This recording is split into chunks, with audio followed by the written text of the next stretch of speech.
Fear of a name only increases fear of the thing itself.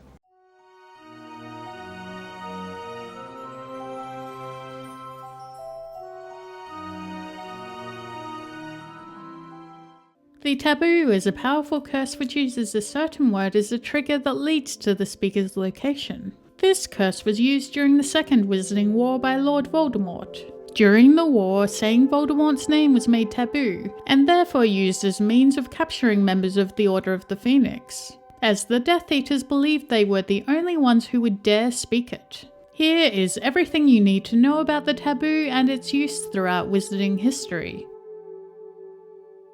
It has been theorized that the practice of saying you-know-who instead of Voldemort's actual name might have actually started when he used a taboo on his name during the First Wizarding War. Although during this time Dumbledore did encourage people to use the proper name so as to not fear the name itself. You would think that he wouldn't have encouraged this if saying the Dark Lord's name would have endangered people. The most likely explanation behind the fear of the name is that he and the Death Eaters caused so many atrocities that it inspired fear just by mentioning the name, triggering traumatic memories of the war even after his disappearance. The taboos used during the Second Wizarding War seems to have been unique. It was particularly effective in capturing members of the Order of the Phoenix. Sometime after seizing control of the Ministry of Magic in 1997, Voldemort made his own name taboo. Whenever his name was spoken, Death Eaters and Snatchers were alerted to the location of the speaker, as the spell was able to break through powerful protective spells and enchantments. Since only members of the Order of the Phoenix or their allies would use Voldemort's name, the taboo allowed Voldemort's followers to track down their enemies with relative ease. Anyone who dared to speak the name and break the taboo would be hunted down like a criminal. Hermione Granger broke the taboo once while the trio were at Tottenham Court Road, which led 2 Death Eaters to their location. Harry Potter broke the taboo while they were camping during the hunt for Voldemort's Horcruxes, leading to their capture by the Snatchers. Kingsley Shacklebolt broke the taboo and had to fight off several Death Eaters before going on the run, which is what alerted the Order of the Phoenix to the taboo's existence. The anti-Voldemort radio program Potterwatch, which was run by Order members and sympathizers, took to referring to Voldemort as Chief Death Eater, as one of their methods of avoiding detection.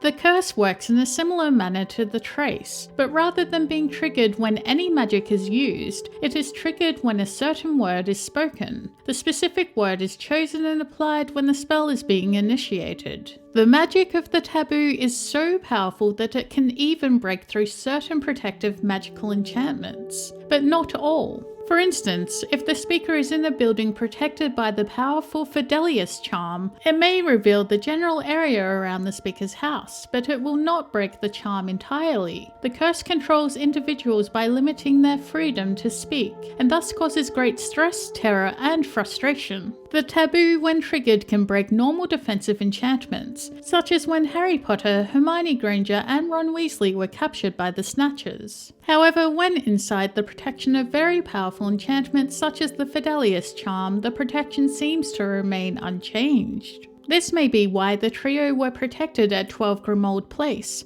even though they repeatedly used Lord Voldemort's name while hiding there in 1997. Whenever Harry looked outside the window, he could see Death Eaters lurking. The taboo curse cannot break a Fidelius charm, but merely directs a person near the location. Actually, considering the Fidelius charm is supposed to be the most powerful spell for protecting secrets, it is unlikely the taboo affects it at all. It is currently unknown where the taboo curse actually originated. It can be presumed that following the fall of the Ministry of Magic, the Committee on Experimental Charms was coerced into helping the Death Eaters come up with a way to track down their enemies. It is also possible that Voldemort invented the taboo curse himself, as he was a powerful wizard who had previously invented a number of spells. It seemed that no one was aware how the Death Eaters were able to track down people who spoke Voldemort's name, which indicates that the taboo was not a commonly known spell.